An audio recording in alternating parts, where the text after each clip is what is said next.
등교 계약을 앞두고 학교를 다니지 않으며 우리 기본 생활 습관은 어떻게 달라졌는지 돌아볼 시간입니다.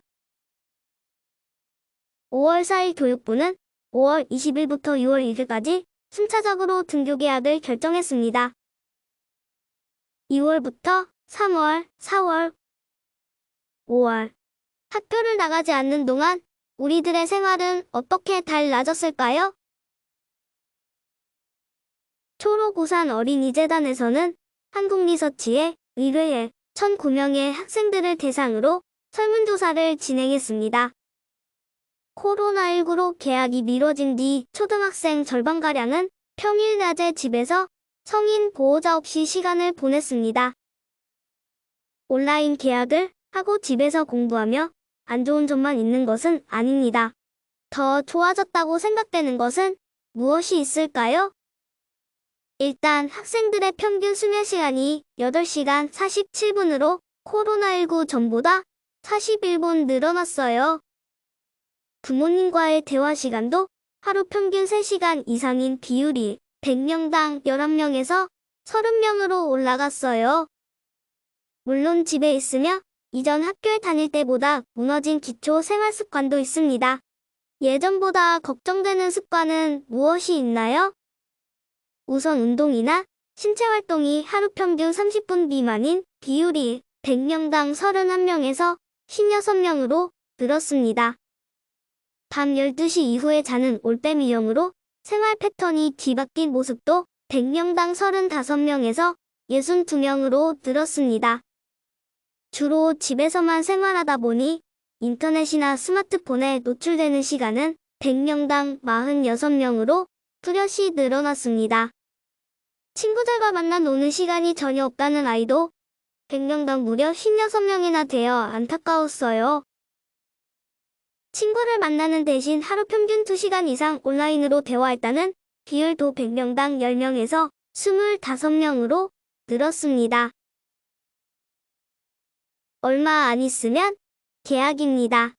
다시 원래 생활로 돌아가려면 어떤 점을 노력해야 할까요? 첫째, 늦어도 오늘부터 우리 11시 전에는 잠자리에 들도록 해요. 여러분 나이대에는 잠을 잘 자야 성장 호르몬이 나와 키가 더 클 수 있습니다. 특히 잠들고 3시간 이내에 가장 활발하게 성장 호르몬이 나온답니다. 신촌 세브란스 병원의 교수님은 몇 시에 자느냐, 몇 시간을 자느냐보다 일정한 시간에 깊이 자는 습관이 중요하다고 했어요.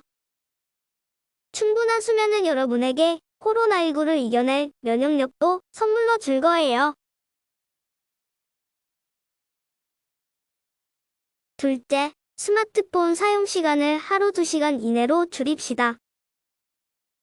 샌디에이고 주립대 연구 결과 하루 3시간 이상 스마트폰을 사용하는 아이들은 절망이나 자살 충동이 30%나 높았다고 합니다.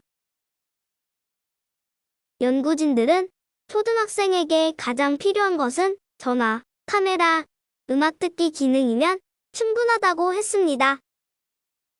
친구들과의 SNS 활동을 줄이기 위해 노력하고 되도록 스마트폰보다 컴퓨터를 사용하기를 권합니다. 골디락스라는 말은 너무 뜨겁지도 너무 차갑지도 않은 적당한 상태를 뜻합니다. 컴퓨터를 사용하기에 가장 적당한 골디락스 시간은 4시간 17분, 스마트폰은 1시간 57분이었어요.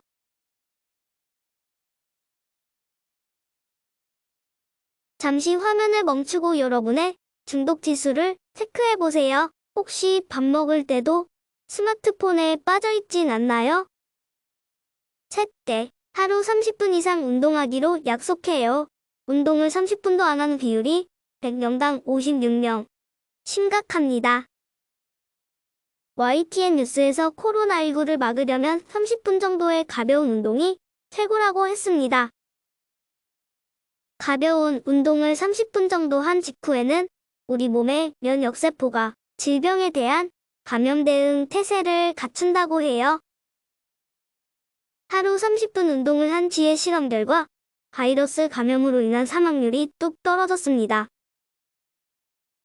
하지만 하루 2시간 30분 이상의 지나친 운동을 시킨 뒤 실험 결과 도리어 바이러스 감염에 취약한 모습을 보였다고 하니 적당한 운동이면 됩니다. 이제는 운동을 할 때 옆 사람과 떨어져 해야 하고 마스크를 쓰고 가볍게 운동하는 정도는 괜찮다고 합니다. 한국 리서치 설문 결과 운동을 하지 않으면 살이 찌며 학교 생활에 대한 불안감도 더 커졌음을 알 수 있어요. 이제 얼마 남지 않은 시간, 선생님과의 3가지 약속을 지켜 건강하게 개학날 볼 수 있길 바랍니다.